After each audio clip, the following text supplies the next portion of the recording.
My first part tonight I've entitled Who We Are. This country is the world's fourth largest global trading nation with a great maritime tradition. We're blessed with some of the finest agricultural land anywhere in the world, producing meat, fruit, dairy products, vegetables, wool, timber, and we're blessed with some of the finest natural resources like fish, or used to be, coal, iron, oil, gas, tin, lead, gold and silver. We are a sovereign country, the source of a system of common law now copied all over the world. We were the first to recognise individual freedoms as a birthright and the first to create accountable parliamentary democracy. We are the source of a global commonwealth of nations, the inspiration and origin of the most powerful and successful free democracy on earth, the United States. We British have good reason to be proud of our country, our heritage, our culture, and our way of life. But today, we are besieged. We are ridiculed by the politically correct. We are ridiculed by ethnic minorities. We endure fanatics who demand freedom of expression for themselves and then use the law to silence those of us who think differently. We're ridiculed by the so-called intellectual left and its media, including the BBC, by self-appointed environmentalists, by bigots claiming to be liberals, and those who want change for its own sake. Today, tolerance apparently means tolerating left-wing views, whether spouted by discredited socialists or ivory-towered academics, and they are latter-day Humpty Dumptys to a man. Truth and wisdom these days is what they want it to be. Their view of tolerance is that any views to the contrary will not be tolerated. And their weapon of choice is personal abuse. Forget argument, kill the messenger. We are being subjected to an endless, mindless intrusion and interference in our lives, to surveillance on every street corner, to scrutiny of who we are and what we think, and all of this is authorised by those we elected in the first place. It is intolerable, and enough is enough. Our British way of life has thrived here for generations.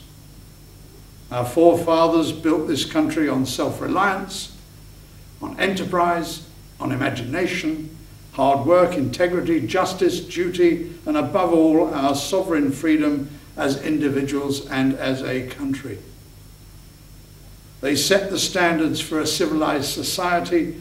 They sought to protect all that is good, valuable, and upright. And they gave Britain its roots. And we are their heirs.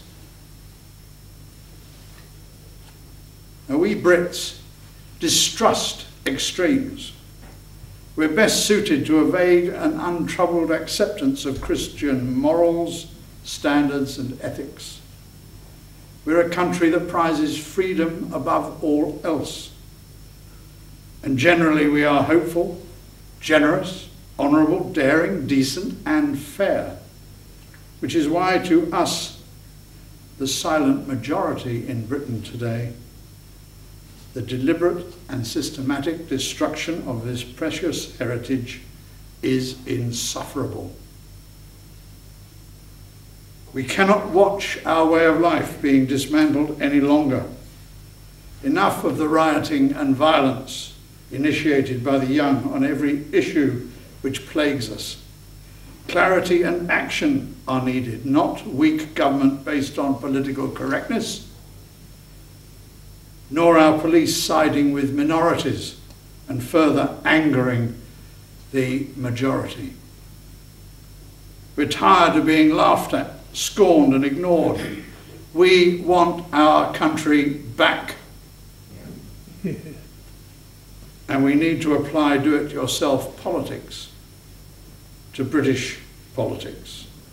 Today, Britain is our responsibility.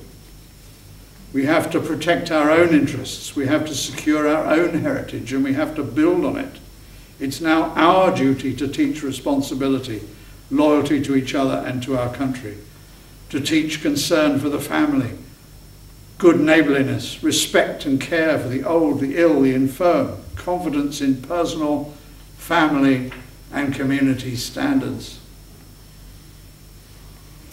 The great 17th century political philosopher John Locke said that we British had a right, an obligation even, to remove any government that failed to honour the nation's trust.